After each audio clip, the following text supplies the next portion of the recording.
Thank you so much for welcoming me today. Father Nathaniel said many thanks for my visit, but I don't deserve these thanks because I'm thankful for being here among you, and it's a really huge pleasure and to be here and to present about our church, about your brothers and siblings, Episcopalians of Georgia. Um, so, um, I will tell you, I came from Georgia to United States last August 2nd, 2024, and since I live in a Virginia Theological Seminary and I'm preparing, hopefully, to become Episcopal priest and then go back to Georgia and serve there. Okay, now I have some stories to tell you about who we are, what we are doing, and before I start talking about Episcopal congregation, I will tell you a little bit about Georgia because most of Americans think that Georgia is a southern state, but actually, before this state existed in somewhere in Europe, between Europe and Asia, was a country, ancient country, which was called Georgia. Okay, please next slide.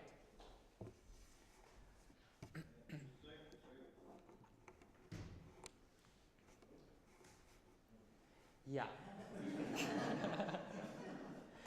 So this is the flag of Georgia, um, um, which became restored as a flag of Georgia after 2003, when Georgia we had a revolution and the new government came into power. And so, but this flag is ancient because in all those European maps, Georgia was this flag as a symbol of as a flag of Georgia. And so also this flag is mentioned in historical records, the five crosses as a flag of Georgia and sign of Georgia, and also this flag is on the wall of the church in southern part of Georgia. Okay, please next slide. This is Georgia. Georgia is an intercontinental country. Its western part is in Europe and the eastern part is in Asia. And also, not only we are geographical intercontinental country, but also Georgia culturally is very divided. Though we are very tiny country, you see that it covers very small territory, and the population is less than 4 million. But we are very divided linguistically, culturally, and so this red sign is a sign where our capital Tbilisi is located. Georgia is the southern part of Russia and northern part of Turkey, and we also have other two neighbors: Armenia, first Christian country which adopted Christianity as a state religion, and Azerbaijan, which is Muslim country.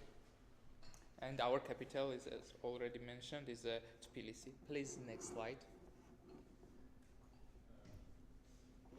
So, our country, after Armenia, Georgia became the second country which adopted Christianity as a state religion.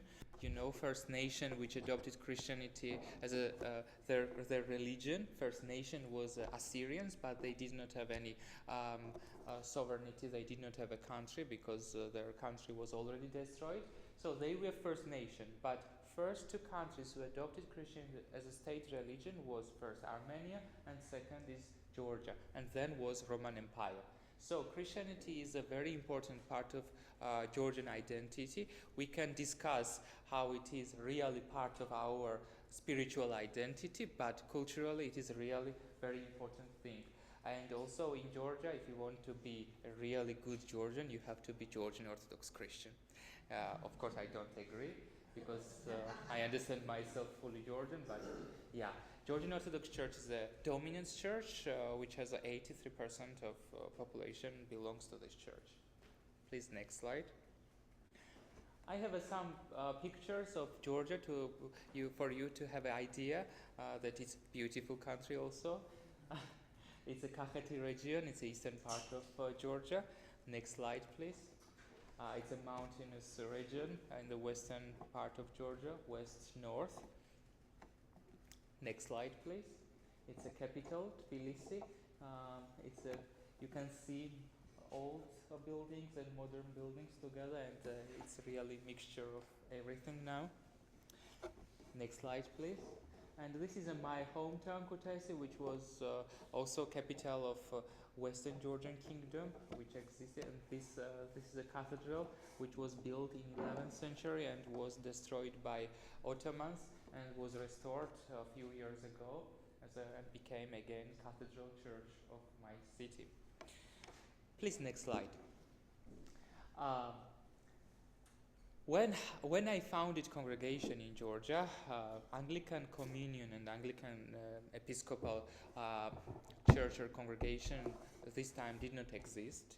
And so I had this ambition that, I founded first the Anglican Episcopal congregation in Georgia. Then I found some informations that actually not. I did not. But I realized that all of them were British in my country. They were English and not Georgians. And so then I had the ambition, but I will be first Georgian Episcopal priest. First Georgian Anglican priest in the Anglican Communion. But I failed also. And then I thought, maybe first local Georgian Anglican, and I also failed third time. And here's a history, what I found. Even in the historical records, no one knew that Anglican Church really existed. This history was absolutely destroyed. And even one researcher, she's a professor, theologian, she's professor Protestant, and she wrote Georgian Protestant, and she wrote a book, Protestant Churches in Georgia, and I learned this book, not only read but learned this book, and I also had a communication with her because in this book Anglicans are not mentioned, and I talked with her, do you have any information if Anglican churches exist? And she told me, no, Tom, I did a huge research and I never met any source about this. But because we Georgians love history, and Georgian Orthodox Christians, Catholics, Georgian Lutherans are very proud of their history, and because I founded congregation in 2018, I needed to, maybe there is a history. If these guys, Lutherans, Catholics, Orthodox, are very proud of their history, maybe I will find something which will make us Georgian Episcopalians so proud of our history. And I was searching everywhere, in every book, and then I also went to archive, and because I did not find anything in the books about Anglicanism, then I went to archives, and I found very, very interesting history, and now we are writing a book about this. One professor in Georgia writes a book about this, and now we started, me and one professor at Virginia Theological Seminary, we started writing book 200 years of history of Anglican tradition in Georgia.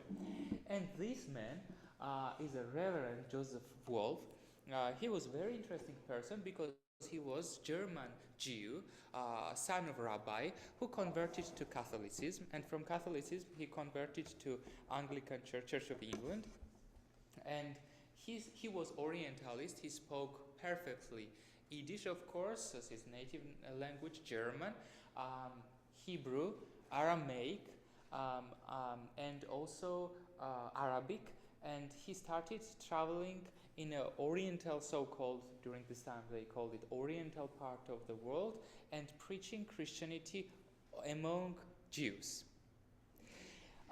And he became Christian Jew, and therefore his main reason of missionary work was to convert other Jews also to Christianity. And in 1825 he traveled in Persia. Then on his way to north, where he wanted to go to, as he writes in his book, Travels and Adventures, he writes that he wanted to go to Christian European land, and during this time Georgia was occupied by Russian Empire. Therefore he wanted to reach Christian territories. I don't know, maybe in Persia he had some struggles, and therefore in 1825 he started walking towards north of Persia, and he met very interesting person for him, as he writes about him in his book. He was a prince of Georgia, and because Georgia was occupied by Russians, this prince left Georgia because he would have struggles in Georgia under Russian government. And so he lived in Persia. He was Christian. He was a Greek Catholic. It's very interesting that he was not Georgian Orthodox because he understood Orthodoxy as a Russian thing, and he converted to Greek Orthodox, Greek Catholic Church. Its tradition looks like very Orthodox, but they are under Roman Catholic Church. And so he met Joseph Wolf, and they told about Georgia. He told his family story that now Georgia is under Russian occupation, and he also asked Joseph Wolf, please help me communicate about me with the King of England and ask him me to restore on a Georgian throne. And Joseph Wolf writes that I did not give him any hope. Yeah, and he continued walking in the north. He came to the north, which is Georgia. First of all, he was in Armenian lands, which was part of Persian Empire during this time, and then he went to Georgia. And it's very interesting. Though Georgia was occupied by Russia, he always mentions Georgia, not Russia. And when he entered to Georgian territories, he says that in a European lands, I started breathing more freely. Yeah, and so also before Joseph Wolf came to Georgia in 1817, German sectarians came to Georgia. In Baden-Württemberg, in a German southern territories, there were people. They started a sect because they had a vision and theology that second coming of Christ will be so soon. It's the last day, and second coming of Christ will be in Georgia. Yeah, and we know that more than 10,000 Germans during this time came to Georgia. They had an agreement with the Russian Empire that they would come and they will settle in Georgia, and they will just have firms, and they will not take any political activities because they were sectarians. They did not care about politics because they knew that second coming will be so soon in Georgia. And so they came, they settled, they started their villages. Very huge population also settled in our capital city, Tbilisi, and they were very disappointed because 1 year, second year, third year, Christ did not come. And they already built houses, they already had the farms, cows, and they started normal living. And then Basel Mission, which was Evangelical Lutheran Missionary Society, came to Georgia to convert them back to Lutheranism, and they were converted back to Lutheranism, and they built very beautiful churches, Lutheran churches in Georgia. So Joseph Wolf, southern part of Georgia. Joseph Wolf comes to Georgia, and first of all, he goes to German Lutheran villages because on way he had to walk in these territories. And because still during this time half of them were still sectarians, he first of all starts preaching among them about real Protestant Christianity. They were sectarians, and so he understood his role as a missionary to convert them back to normal Christianity. But he stays very little time there. He visits small villages and then goes to Tbilisi, where he met Pastor Zaltet, German Lutheran pastor, and he also gives him full information about how these German sectarians live, and he needs also help, Joseph Wolf's help, to convert them back to Christianity. But Joseph Wolf is very devout and very busy to convert Jews to Christianity, as he is Jew and he's more interested about his people of his ethnicity. And he preached, according his writings, he preached in Tbilisi in German, in Yiddish for Polish Jews who lived in Georgia, and in English. And so we, from this information, we can understand that during this time in Tbilisi, there were some people who spoke English. Maybe they were British. So in 1825, Joseph Wolf comes, stays a long time in Georgia. He preached, and we start counting that first Anglican presence in Georgia starts from 1825. And if Lutheranism is a first Reformed Christianity which came to Georgia, Then, according history, they counted that baptism is second. But no, now we know that second is Anglicanism, which came, so history, which was dominant, understanding that first are Lutheran, then Baptist, is now changed absolutely because we found these sources in his books. Please, next slide. Then British people come to settle in Georgia, and first evidence that Anglican bishop came in Georgia for confirmations, it was Reverend Charles Harris in 1871. He travels to Georgia, he visits my hometown, he visits Batumi, he visits Tbilisi capital, and he also gives us evidence that how many Anglicans live in Georgia. It was tiny number, but still from this time they exist, and they belong Diocese of Gibraltar, which is now called Diocese in Europe of the Church of England. Please, next slide. A second Anglican bishop who comes in Georgia, who wanted to do his duties, pastoral work in Georgia, it was Right Reverend Charles Sandford in 1884. Second slide, please. And third bishop and last Church of England bishop who visited Georgia, and he visited Georgia twice, it was William Collins. He was very active, and he wrote also a book, Diocese of Gibraltar, where he gives very interesting information that already congregations exist, not only in Tbilisi, but also in Batumi, also in Kutaisi, also in Poti, where British people, also in Chiatura, where British people lived. But also we have evidence that only in Kutaisi, my hometown, services were celebrated not only in English, but in Georgian also. And that's evidence that some Georgians in my hometown, Kutaisi, joined to the Anglican congregation. And they built also Anglican churches, and now we found 3 Anglican churches, and 2 Anglican churches exist in Batumi, and all of them are now stolen by Georgian Orthodox Church, as they already have stolen 5 Catholic churches and more Armenian Orthodox churches. Please, next slide. They are Anglican churches in Batumi, for example, and you can find a little bit English style. And both of them now belong to Georgian Orthodox Church, and this white church is now absolutely changed because Orthodox Christians, this is old picture, in like 10 years ago they destroyed buildings around, they destroyed bell tower also, and it now looks like typical Georgian Orthodox Church. But when I went there, I asked Orthodox priest, I did not say who I am. I said, I knew that this church was built by Anglicans, yes? And he said, yeah, it was Anglican Church. If I would say that I'm Anglican, Episcopalian, and I'm interested about history of this church, he would say, it never been Anglican. That's why they changed absolutely architecture of the church. Please, next slide. Then happens Soviet occupation, and because Soviets, so communists, we are against every type of religion, does not matter Anglican, Orthodox, Muslim, or etc. So all British and all Anglicans leave Georgia during occupation, and so churches are just closed. And of course, Anglican churches we are also using for different reasons.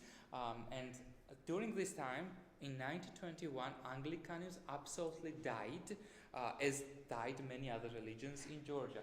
But when we became independent in 1991, after 70 years of Soviet occupation, many churches restored. For example, Catholics had only one church in whole country during Soviet occupation, and after Soviet occupation, after independence of Georgia, now they have like more than 20 churches and much more congregations. But Anglican Church did not restore because after independence we did not have a British or American or other Anglican migration in Georgia. So it was not easy for us to restore Anglicans. But, next slide please. In 2018, I started first Anglican Episcopal congregation. We are part of the American Episcopal Church, but because of Georgia's language system, we prefer to say Anglican and not Episcopal. And there is a reason. Word episcopal is a Greek word, and most of Georgian religious words come from Greek. We don't translate. For example, we don't say cerkov, or we don't say church or kirche. We say ekklesia, which is Greek word. So we have absolutely same word for ekklesia, for church. We have absolutely same word for bishop, and which is episkoposi. Yeah, and name of the Episcopal Church is a bishop, yeah, Church of Bishops. That's why it's called Episcopal Church. And therefore, to say Episcopaluri Ecclesia, it means Church of the Bishops in Georgian language, and therefore it does not make sense. And we use only Anglican, or we use both words together, Anglican, Episcopal. And so in 2018, I started prayer group. And why I started prayer group? Because our church is very Christian, very Orthodox, and there is no church which will be fully affirming of all people, fully welcoming of all people. We have churches who have ordination of women, and it's never been very scandalous in Georgia. I don't know why, but for example, when Lutherans started ordination of women, no one made a huge drama about this. When Georgian Baptists started ordination of women as deacons, priests, and bishops, it's never been a huge drama. And yes, you correctly heard that Georgian Baptists have priests, deacons, and bishops, and even they have Archbishop of Tbilisi. Georgian Baptists are very different. And this church is a Baptist cathedral in Tbilisi. They have an altar, they have icons, they have a Eucharist every Sunday. Their priests and bishops look like a Georgian Orthodox. And so they gave me permission to use their cathedral twice in a month I started gathering like-minded people, and because I was not, and still I am not a priest, therefore we had only prayer meetings. So we had prayers, we had music, we had sermons and readings, nothing more. Liturgy of the Word. And from the beginning we knew that we wanted to join Episcopal Church. And please, next slide. Same year, I made my contact via Facebook. Yeah, it's strange, with the Bishop Pierre Vallon. He's retired. He was a bishop of Convocation of Episcopal Churches in Europe, which is American Episcopal presence in continental Europe. And our cathedral is in Paris. And I made contact with him, and I sent him pictures. I told him about our church, our prayer group, and he was very enthusiastic about us, but he told me, please text me on email. On Facebook communication sounded very crazy. And he asked me, please you want this group to join our church, but others also want this. And I said, of course others want this. And he told me, okay, send me this letter that you are this group of people and you want to join our convocation, and please give me 15 signs. And we collected more than 40 signs because we already started growing. And so this is after service we signed a document, and this picture comes from this day. So many interesting people joined our church from the beginning, though we are not officially recognized Anglican Episcopal Church. For example, one was ambassador of Netherlands in Georgia, and also granddaughter of Archbishop Desmond Tutu was living in Georgia during this time. She reached me because I already had a Facebook page, Anglican Church in Georgia.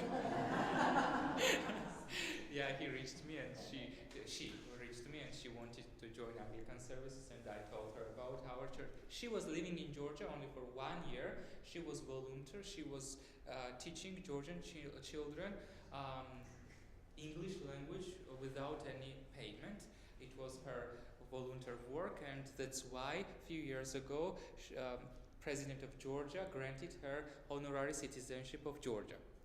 And when I was in Georgia in January for winter break, she came for my service, and I felt very happy. Now she lives in Georgia. She has a Georgian husband. Yeah, please next slide. So we sent these letters, then we had a Zoom meeting with the priests and committee of the Convocation of Episcopal Churches in Europe. They liked us so much, not only they had a communication with me, but other members also from our congregation, and they sent one priest, Reverend Sunny Halanen. She is American, now she's retired and now she's living in Chicago, but during this time she lived in Belgium, and she was a priest in a All Saints Episcopal Church in Waterloo. And so she decided to come to Georgia, and she came to Georgia. She spent 1 week with us. Every day she had a meeting with congregation members. She celebrated first Eucharist for us, and it was very warm meeting. And when she went back and she reported about us, then Archdeacon of Europe, I met Archdeacon of Europe when I was in Vienna, and we had a meeting, and he told me, what did you do to her? I said, why? She is very enthusiastic about this congregation. Yeah. And so, please next slide. She reported very good things about us, and in 2018, me and one member from our congregation, Salma, we went to Geneva to attend convention of the Convocation of Episcopal Churches in Europe, annual convention, and Bishop asked people to want this congregation to join our convocation, of course before he gave whole information about us, and whole gathering of people said yes, and it was very emotional, and I almost cried. Yeah. And so Bishop decided that, okay, this is a lay-led congregation. During this convention, I was officially received in the Episcopal Church, and also same day I was licensed to be a worship leader of the congregation. But Bishop also decided, okay, you will lead services every Sunday, but I will send also once in month priest to celebrate Eucharist. So every Sunday I used to preach and lead liturgy of the world, and also give communion, because when priests used to come to Georgia, they used to consecrate enough bread and wine for whole months, and we have also tabernacle in our church, so we reserved sacrament, and every Sunday I used to give, and still they are like this now, but from next month they will have a regular priest for 8 months. So, and it will be led by one woman priest she's German, Episcopalian. Please next slide. After we had a very quick grow. For example, this is an Easter service. Maybe it's 2020 or 2021. It was during COVID, because some people have face masks in this picture you see. And 40 people attended Easter service. It was very unexpected. Yeah. Please next slide.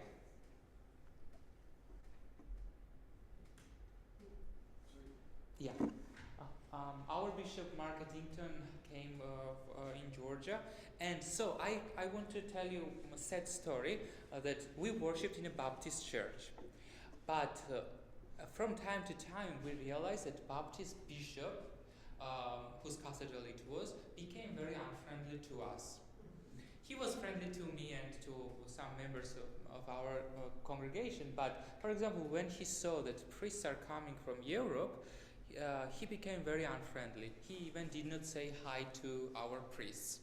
And so we realized, because we collected all information, what happened before, and we realized that he gave us permission to worship in his cathedral because he thought that maybe we could not join Episcopal Church, and it was very good for him to have a young congregation, because all his church members he has very small congregation, and most of people are very old, over 80, and he thought they are young people, and why not? They will be very good for our church. And when he saw that no, they joined Episcopal Church, he was very unfriendly, and because he was very unfriendly for our visitor priests, we decided to move from his cathedral.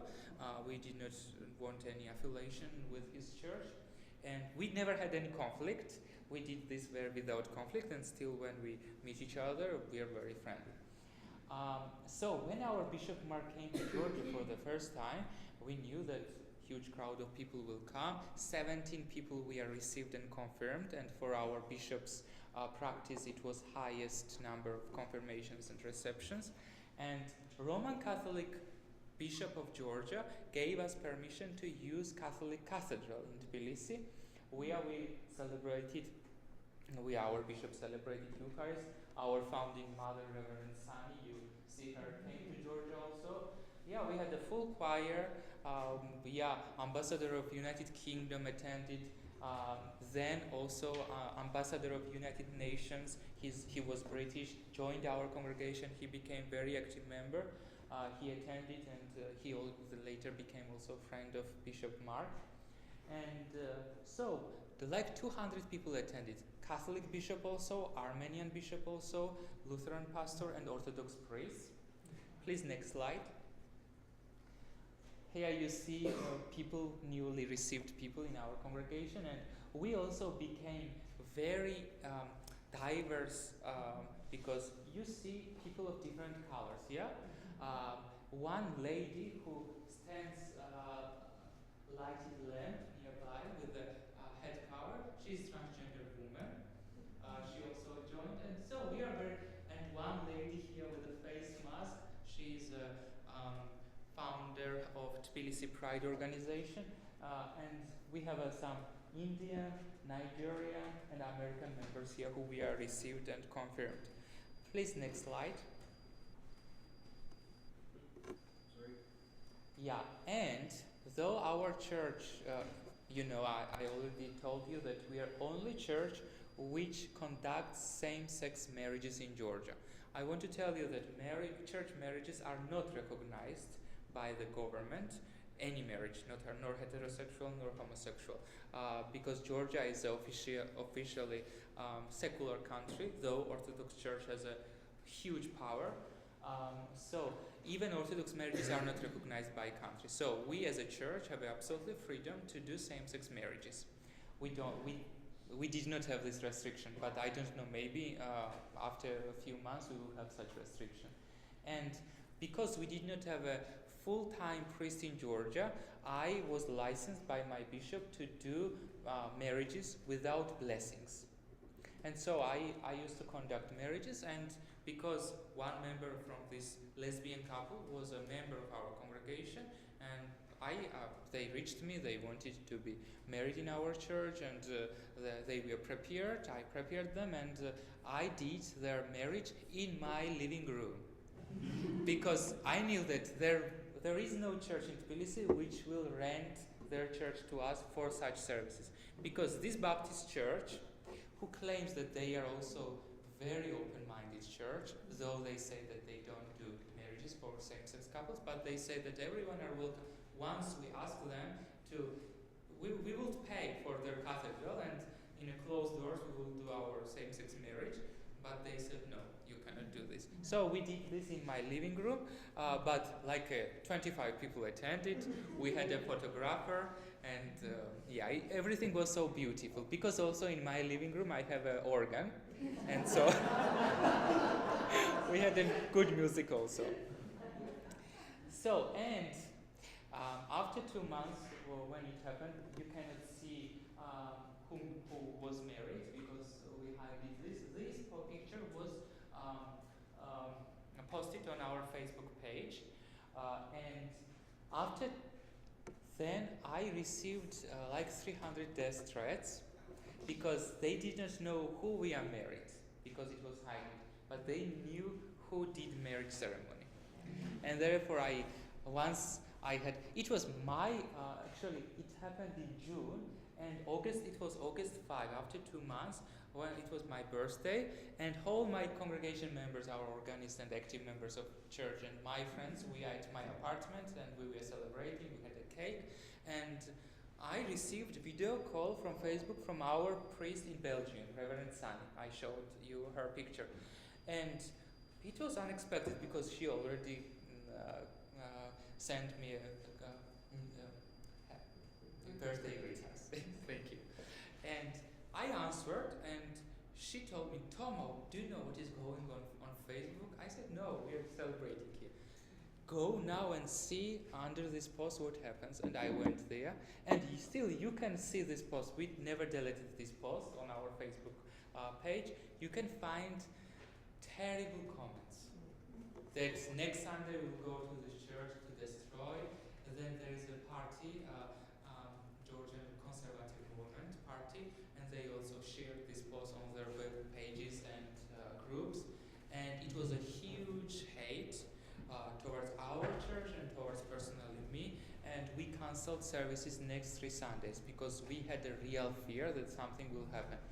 Then a human rights defender of Georgia made some actions to protect us, and also prosecutors started searching what's going on, and they found 3 persons who were really dangerous, because these 3 persons also not only commented, but they used to call me, and especially one person used to call me, and I told him, if you will not stop, I will record. He gave me permission to record. He told me, you can do whenever you want. He told me, I will burn you. He knew my address and everything, and I was more relaxed because I love such crazy moments. I had many of them in my life. But because maybe in the deepest part of my heart, I believe that it's just, they are just saying this. They will never do. But prosecutor told me, Thoma, next 1 week I don't give you permission to go out of your house. Once she called me. I said, why? And she told me, do you know this person already was in a jail for 17 years because he killed his own brother. He burned house of neighbor, and he has also beaten his neighbor. So he is really going to do these things. So, and also when they asked him to go to prosecutor office, he did not go. Then he was taken by force, and he did not apologize. Other 2 persons who were calling me, they apologized, and they never came back to me. But this person did not apologize, and he was jailed. And then when it was a court meeting, after maybe 3 months of he was in jail, I was there, and prosecutor was on my side, and also judge was on my side. And when they asked me, what is your position? I said that I was there representative of only on myself, but I was there representative of my church. And of course, Episcopal Church will act like this. So I said, I forgive everything because our Lord Jesus Christ asks us to forgive sinners and to show another cheek. And he started crying during court meeting, and his lawyer, who protected him, he said, "Oh, I thought only Orthodox Church was asking people to give forgiveness." Yeah, that's their understanding of other Christians. They think they are only Christians, and other Christians are just sects. And so, judge was very angry about me. He kicked me out. Prosecutor called me, and she told me, "Thoma, what did you do? I tried my best to send him in a jail." And judge said, "Today our meeting is over. We will meet next Monday without Thoma." And so he was sentenced 1 year in a prison, and I think just he was made free. Yeah. Please, next slide. We became very active in ecumenical movement also. Before in Georgia, in an ecumenical movement, only 4 churches were active. Georgian Orthodox Church is not there because even they don't recognize baptism of other churches. They don't recognize baptism of Catholics, for example. And so in a Georgian Orthodox cycle of ecumenical churches, there are only 4 churches, which is Roman Catholic Church, Baptist Church, Lutheran Church, Armenian Church, and we became 5th church which joined this ecumenical movement. And I'm there. It's after ecumenical prayer service, and you can see all bishops. Unfortunately, our priest could not come, so I was representative of our church there. Please, second slide. It's our bishop's second visit to Georgia. So During this time we used Lutheran Cathedral, and we sometimes joke that we had services in every church in Tbilisi. Yeah. Every church, Lutheran, Baptist, Catholic, doesn't matter, it's a Lutheran church. We actually celebrated Eucharist, and also we had confirmations and receptions again. New members. Please, next slide. Next slide, please. So, this is my living room, and in the back you can see my organ. And so, we had services in my apartment, and like 30 people could come and attend. And this man near my window is the ambassador of United Nations. Even he attended not only our high celebration services, but also he used to come to my apartment, and we became very close friends. Even once I taught him how to make a lobio, Georgian PhD. And he was also very protective of our congregation, but unfortunately he stopped coming one summer, and he stopped contacting to me because he sometimes used to send me some article or something. And then I texted his telephone, and someone answered that he is now in London in hospital because he had a heart stroke. And after 1 week, it became public news that he died. Unfortunately, we lost him. He was a huge friend of our congregation. Please, next slide. This is also my living room. There's a banner of Saint Nino in the back. And she's a Reverend Mary Hadad. She lives in Paris. She's an Episcopal priest, now retired, and very often she used to come and celebrate services. And she's a lesbian woman. Celebrate services in our congregation. Please, next slide. And 2 years ago, Archbishop of Canterbury came to Georgia, and of course, Catholics gave us a cathedral. Yeah, like 300 people attended. We had a beautiful service. Reverend Mary St. Helen came to Georgia, our founding mother. On the altar you see also Catholic Bishop of Georgia, Archbishop of Canterbury, our Bishop Mark Eddington. He is a Bishop of Episcopalians in continental Europe, and there I am. Yes, and please, next slide. Our Reverend Mary St. Helena is next to the Catholic Cathedral. They are going to attend reception. Please, next slide. Look, the church was full. We had a choir, and 300 people attended, ambassadors and representatives of government also were there. Archbishop of Canterbury also met Prime Minister of Georgia and other ministers also. And he also visited a fake border, which is on the between occupied territory of Georgia, which is now occupied by Russia, and real Georgia in the south. And he visited this place and he prayed there. Please, next slide. Because congregation grew and my apartment living room was not enough place, and we needed something real, we decided to start, and our bishop found a grant money for our congregation to rent a regular worship space. And first of all, we reached, sorry, do I have a time? You're good, yeah. Okay. You're good. First of all, we reached New Apostolic Church. I don't know if you know, they are not many in America. It's a German church, and they have a beautiful church in Tbilisi, and we had an agreement with them that we will rent their space and we will have a regular services there. But their building started collapsing, and on the wall something came out, and so they started unending renovations, so we could not use their building anymore. But thanks to God, this happened to us.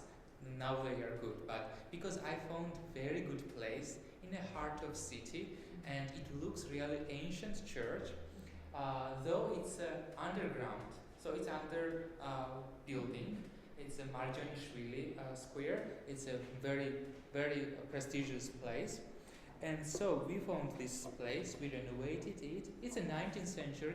This street was built by these Germans, sectarian Germans, and therefore, this space which we rented for 3 years period is built like in 9th century. Please, next slide. And we have a little sign.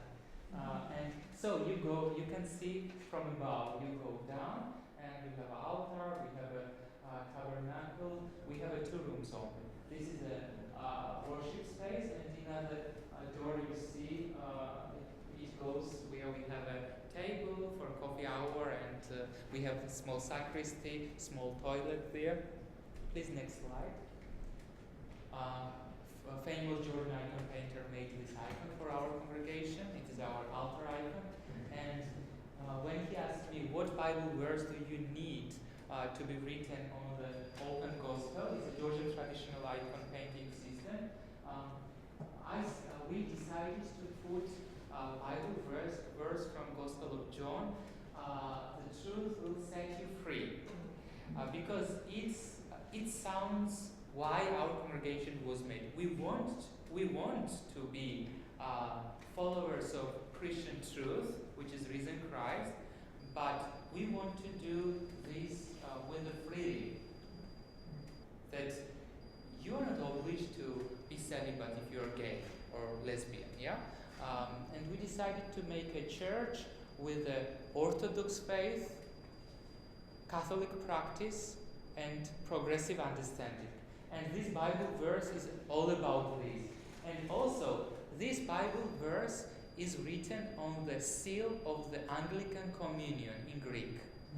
The truth will set you. So it's very Anglican Episcopal, and also this is a heart beating of our congregation, and it's written on both languages, Georgian and English. Please, next slide. We started educational ministry. For last 4 years, I used to give free English classes for our Georgian members and non-members also, who wanted to study English language in the beginning level, because, for example, I'm not expert of English, you can listen. Yeah, but people who wanted just to read, how to read in English and know a few sentences and words, I had one class for such people, and I also had one class in a week for foreigners who wanted to learn Georgian. And also we had free Bible classes and also confirmation classes, because we always had people who wanted to join our church. Even now we have such people, and they are prepared. And of course, from the beginning, I started translating Book of Common Prayer into Georgian, and I translated everything except, for example, ordination. We don't need, because there are no Georgian-speaking bishops in the Episcopal Church, and therefore they will not use such texts. But we translated every text except such ordination, liturgy, and psalms, because psalms are already translated into Georgian.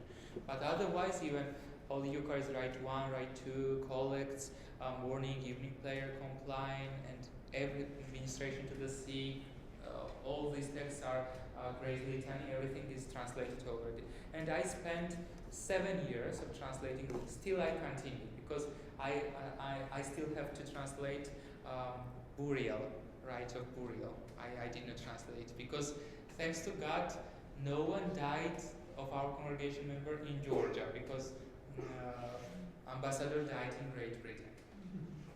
Yeah, and this is Catechism of the Episcopal Church, and also with other texts of the Episcopal Church, Chicago Lumber Quadriliteral, and creeds, and other texts about our faith. We collected and we printed as a one book. Please, next slide. Because our bishop decided to send me here, Virginia, to study and to become a priest, hopefully, we elected new worship leader. When I started congregation, I was 21 years old. Now I'm 27, and she is now 21 years old. And we sent her in Paris. She spent 3 days with the bishop and priest there, and she was prepared for this ministry. And then during Sunday service, she was licensed, and this live stream service was seen by Frank and Tom, and that's why I'm here. Because during this time, our bishop preached about a little bit of our congregation, and he mentioned that worship leader now goes to Virginia, and Frank and Tom listened to this service. Please, next slide. This is our chapel, you can see, and when I was there back with Reverend Sani also came with me to Georgia. Now she lives in Chicago, she's retired, and I led Christmas night service in Georgia, and she led Christmas day service in English. Yeah. And now we have an organist, now we have a singer, and we have a new worship leader also. Please, next slide. It's me leading Georgian language Christmas evening service. Next slide, please. She's Nana, famous writer. She already printed 2 books in Georgian, and she's quite famous. She's very often invited in television to give interviews, and she became a member of our congregation. She's also a member of LGBT community, and she's also very devout Christian, and they found our church and became very, now she's reading. Please, next slide. Every time when we have a high celebrations, we have someone from our ecumenical, our bubble, priests or bishops, who greet us. We have very good relations, though we are very different because we are only fully affirming church in Georgia. Still, we have very positive relationship, even with Orthodox Christians. And this man is a Ukrainian Orthodox priest, and very often he comes to our church when we have high celebrations. Please, next slide. This is during Christmas night service. We turned off light and we had a silent night music only with the candles. Please, next slide. I wrote this book. It took 2 years. It's an introduction to the Anglican tradition, and this is the first Georgian language book about what is Anglican Episcopal tradition, and also little history how Anglicanism came to our country. Last 2 chapters are about Joseph Wolf, Anglican presence, what was before Soviet Union, and today what's going on that Episcopal Church exists.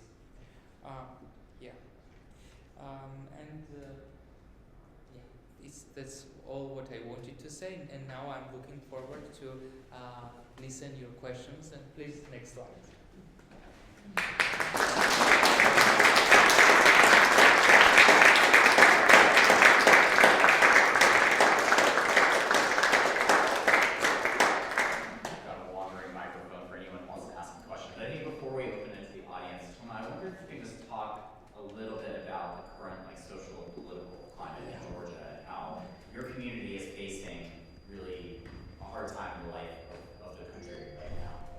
In 2012, we had an election, and a new party, it's called Georgian Dream, which I think is not Georgian and is not Georgian Dream at all, came into power. My family never voted for them. No, I was child during this time, of course I didn't vote.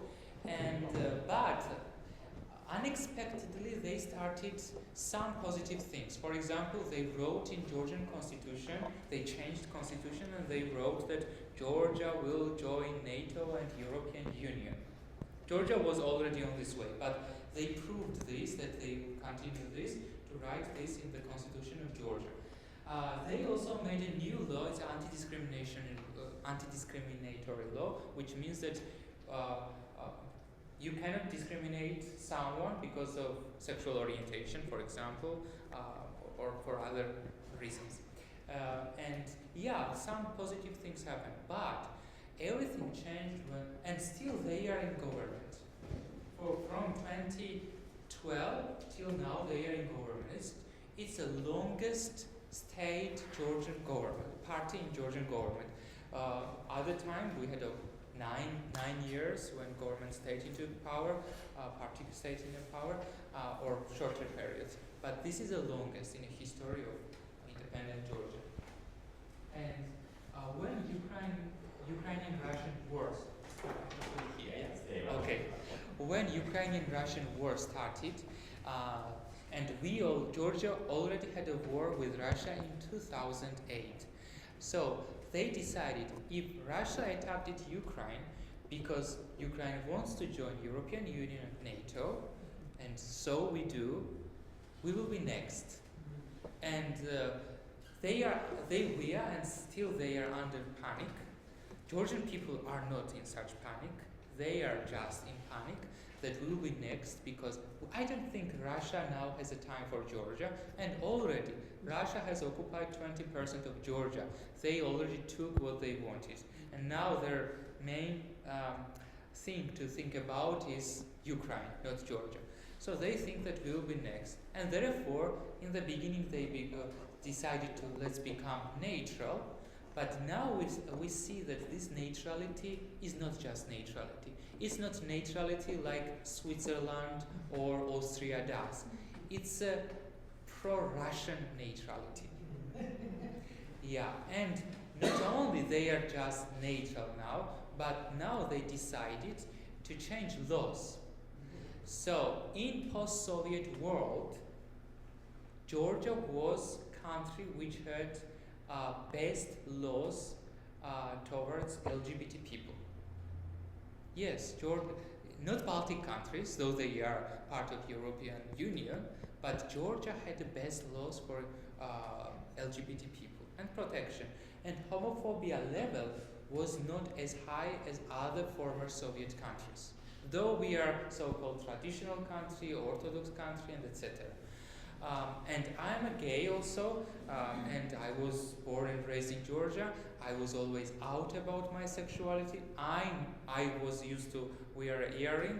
I never been victim of homophobia. Only once it happened because of church wedding. They even did not know that I was gay. They had a problem that I did same-sex marriage. So personally, no one attacked me because I'm gay. But I know that some people already had such experience. I'm just lucky person. But again, Georgia does not have very high level of homophobia, but we have. And so they changed also law that LGBT organizations cannot work as they did before. We had many LGBT organizations.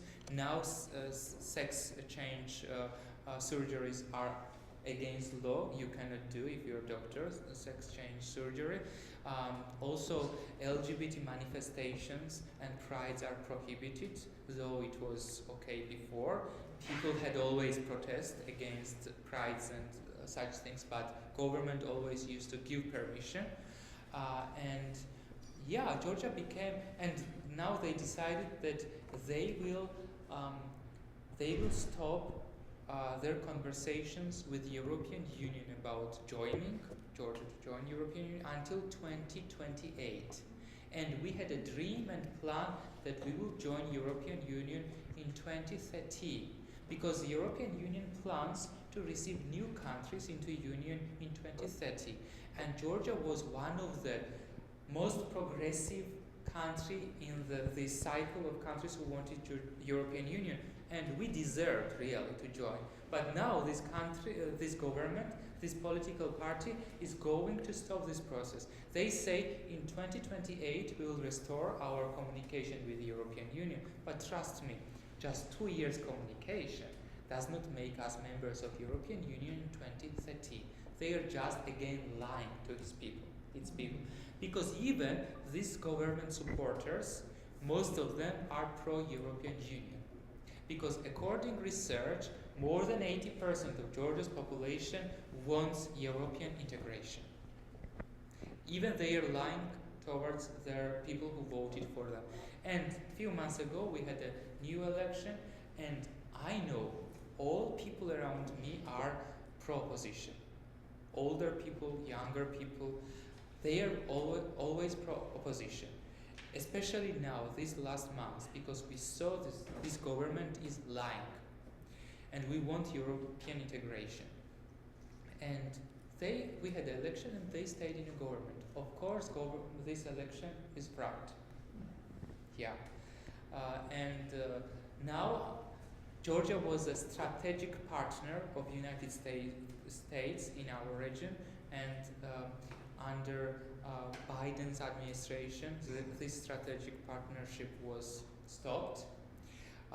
We no longer receive monies and funds from United States.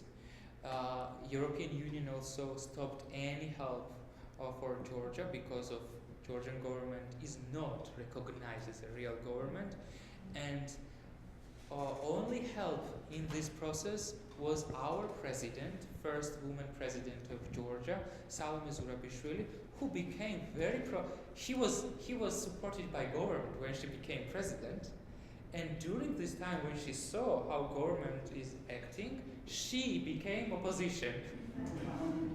She became opposition, she became friend of opposition, and she criticized our government, and even our government loudly said that if you will not stop, we will take you to jail, but she did not stop. I think she's some people think that men are brave, but she's most brave president of Georgia. Yeah, because when she became president, because she was supported by government. Did you try again? Okay. Well, because she was protected by, supported by government, opposition was against her. But now opposition is with her, and government is against her. And because this government was Georgian Dream State in a government, she resigned by them, and she left presidential palace, and they elected new president of Georgia, but no one recognized him as a president, and still United States and European Union recognize her as the only legitimate president of Georgia. And when Trump had this inauguration, she was invited as a legitimate representative of Georgia, and she was there. And they did not invite government of Georgia. And still, she's not officially now president of Georgia. She does not have any power in Georgia, but she was received last week by President of France as the only legitimate governor of Georgia in Paris. Before she became president of Georgia, she's Georgian, but she was born in a Georgian family and raised in Georgian family in Paris. And she was also representative of France into United Nations for many years. And then she started her political career in Georgia and moved to Georgia. She speaks perfect Georgian, and she loves Georgia, and of course she's Georgian ethnically. And the only reason why she is not taken into prison by our government, though she continues to represent Georgia in official levels in America, United States, and in Europe, she should be taken to jail by government. They have this right. But she's also citizen of France, and that make her more protected than other. And she's woman also, and she has a huge support from our people. And so now protests continue every day. They also made a new law which says that not only LGBT organizations, but every community gathering or conference, any gathering, which says that same-sex relationships are normal, they will be prohibited, and they have to pay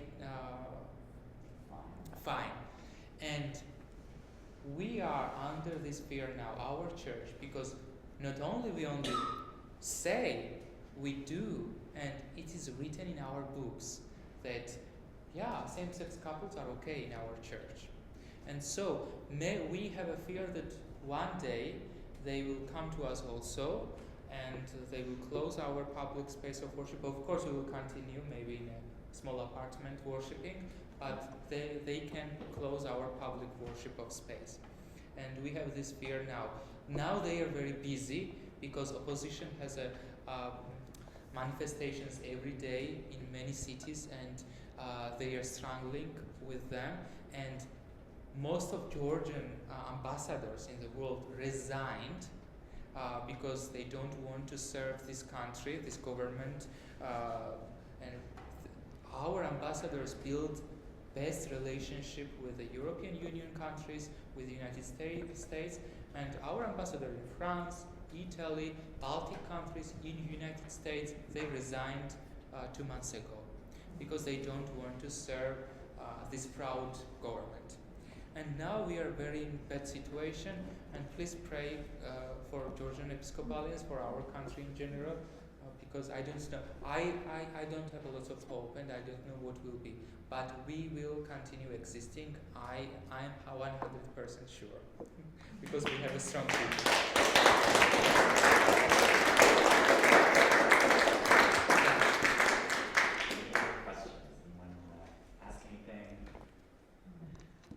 Yes. Nino speaking on. Microphone. Okay, I don't know where to begin. I was in your country long before you were born. Wow. 76, 77, working for the U.S. Information Agency on an exhibit. And first of all, I just want to say I understand why people might be looking for a second coming in Georgia. Because everyone there had this saying that when God created the world, he kept a little place for himself. That was Georgia. So it's a beautiful country, and also it was by far the most open place when I was there. You know, even under the Soviet regime, I mean, they said all sorts of things about the Soviets. They had all kinds of goods no one else had. I mean, there was just a freedom about it. So I understand how all these things can happen in a way because of that open mentality. But I'm still completely bowled over by how much you have accomplished.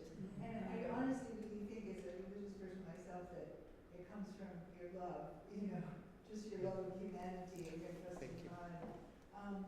I have a simple question that probably is really archaic and uninteresting to anybody, but when I was there, Christmas came, our Christian Christmas, and someone knew that there was this Catholic church open, and we went, a group of us Americans, there's a whole group, 22 of us guides on this exhibit, and you walk through the streets, not all of us, but a group, to this church. I guess it was the cathedral. Yeah, it was only Catholic Church kept open in Soviet Georgia, St. Peter and Paul's Catholic Church. Exactly, and so it was amazing that it was open because you know there were no churches in those days, and I just remember a woman being so devout that she came on her knees all the way up to the altar, you know, to get communion. So I just wondered why that church was open. I'm curious. There was only one reason. During Lenin's period, they closed every churches and every mosques and synagogues, but people and churches and congregations went underground. They started secretive meetings in houses, and they saw that, okay, we now cannot control where they gather and what they are doing, and during Stalin period, Stalin was more cruel. He was Georgian. He was more cruel but more wise, and he gave every huge city permission to have one church open, one synagogue open, but in these churches and in synagogues they had one KGB agent. It was not hiding agent. They had a formal clothes, and they used to stand nearby door, and also not in the door, also in a church during service, someone sometimes used to come to you and say, show me your passport, and they had a book and they used to write who you are. And so it was why they kept one Catholic church open in a whole country, because like this they could control who goes to church, who is still devout to faith. And so in this Catholic church happened most of baptisms for Catholics, and my grandfather was baptized by a Catholic priest from this church who visited my city secretly to do baptisms of Catholics, and they did this at homes secretly. Yeah. Well, I just wish you the very best, and I will favor you for your country, but I just think you have the spirit it takes to accomplish these things, and I'm so impressed. Thank you. Great inspiration. Thanks. Nathan, if the mic could be a little closer. Got it. Okay. I don't have a question, and I just wanted to say thank you so much. I have so much gratitude. We're in such a dire place in the United States right now, and your story was so inspirational. To me, the fact that you had all this fear and you stayed brave and persistent in welcoming all people. So thank you. I just have so much gratefulness and gratitude for you and what you're doing in keeping safe, open, welcoming places to the LGBTQ community. So our prayers are with you. I hope you can have prayers for us. Yeah. Because we are also in a place of fragility. So thank you. I think you deserve my thanks because you are interested about our church. We are far away. You have everything. You have a nice church and you have freedom to do marriages as you want. And because while you have this freedom and peace here and still you're interested about us, that's why I have to be thankful. Yeah, not you, but I have to be thankful. Yeah.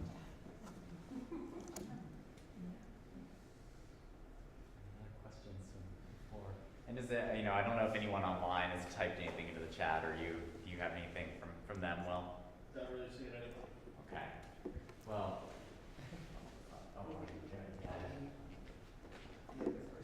Hi, my name is Artie. I teach Russian history and culture here at UNH. Asylum seeker, gay, left Russia when I started going to Ukraine in 2022. Wow. Was raised here in the U.S. I, with my own eyes and my whole identity experience, the gay propaganda law, foreign agent law, the ban of international so-called LGBT plus movement, and now was beaten in Moscow Metro, so many things. Just wanted to say thank you for coming, telling us, sharing your story, especially since I used to go to church, Russian Orthodox Church. Mostly by force of my, maternal grandmother. And to this very day, I don't know if I still have parts of me that, believe in God or not. It's just more of a exploration, though I have my kind of scientific concerns, let's put it this way. But just wanted to say that, to come to, to a church that, is affirming, of other people, and have this outlet when you will not be purged for being gay or anything, because even though for example the situation in Russia is much more complex than Georgia, for example, because you guys still had this kind of outlet for being free to even gather like that, because in Russia there's the FSB presence, and I don't know if anyone follows that, since the LGBT plus community is called extremists. So, for example, all of us would have been here arrested for participating in such activity. All of us would have been pinned down on the floor. The news are always coming on LGBT plus people are being killed, in a very brutal ways and whatnot. Just wanted to say thank you. This country is unfortunately going in the very same direction as Russia is, right? Has been for many years. Not sure if there's real hope, but kind of which is comical that I left Russia as as an asylum seeker to kind of seek refuge here, where it's much more open to sort of end up in a very safe spot. Yeah. Well, thank you for your courage, and I just wanted to just come here and sort of support fellow efforts, and yeah, it was very beautiful. Thank you so much for your comment, and I didn't know that Russia was here from Russia. It's very interesting. Because also during this Ukrainian-Russian war, many Russians came to Georgia as asylum seekers. They settled. Most of them are very rich, and they came with lots of money because Russia was under sanctions and Georgia was not and is not under sanctions. Therefore, they can do their business and etc. They came to Georgia with lots of money.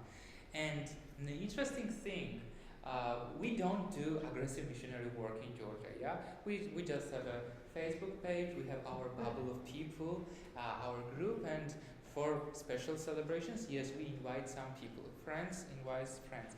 But when this war started, and Russians, thousands and hundreds of thousands Russians came and settled in Georgia, they still are there, now majority of our Sunday service attendance is by Russians. Even we are thinking to start Russian-speaking service. Yeah, they are progressive Russians. Some of them are gays. Most of them are not gays. I showed you confirmation pictures, and I did not say some of them were Russians who became official members of our church in Tbilisi. And now, when I left Georgia and I came here, Georgian attendance and American attendance became lower in our congregation because maybe some of them had their more friendly interaction with me. I don't think it's healthy, but yeah, they attend. When I went back, they all came to church. But our new pastoral leader, worship leader, is a half Russian, half Georgian, and she speaks perfect Russian, of course. And now, majority of people who goes to our church, they are Russians, but their services are in English. And for example, last Sunday was celebrated by Archdeacon of Europe, Venerable Walter Bayer. And when I texted him how many people attended, he told me church was full. All Russians, only two Georgians. Yeah, this is good that Russians are coming, but it's bad that the Georgians no longer come.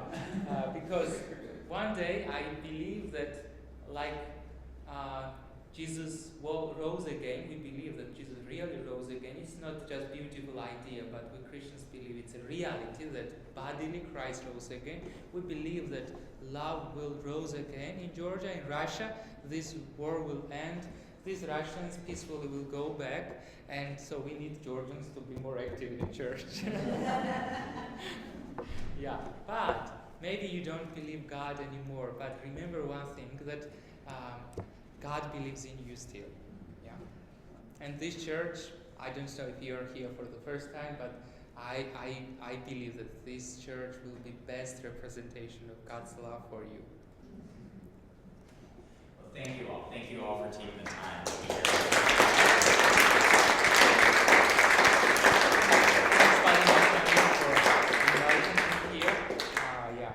I feel very happy to share this information to you, and I was very happy and glad to attend service here today with you.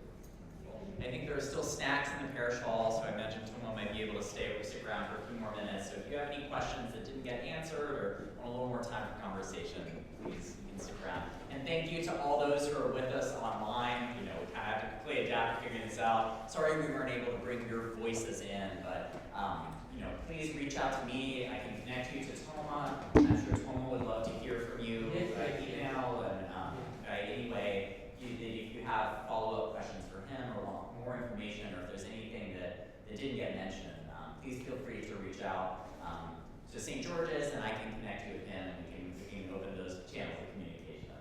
So thank you all for being here. Thank you to the folks from the Open and Affirming team over at Community Church for your help with coffee hour and for your support of the event. Thanks to Pastor Dave for being willing to go along with this idea to join together in support of and be present for Thoma.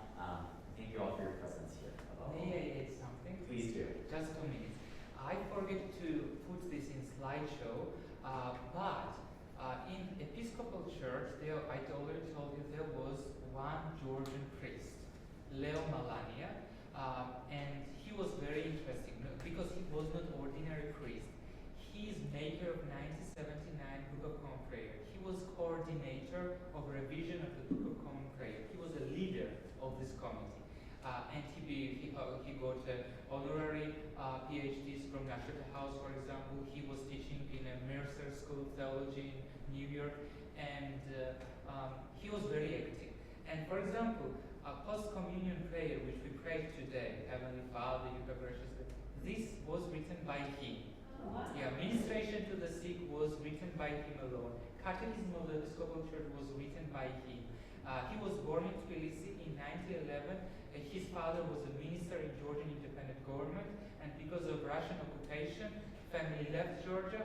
They went to Canada, and then he was very successful diplomat. He worked in United Nations in New York later, where he met his Episcopalian American wife. He converted to the Episcopal Church and became a very important person. All right.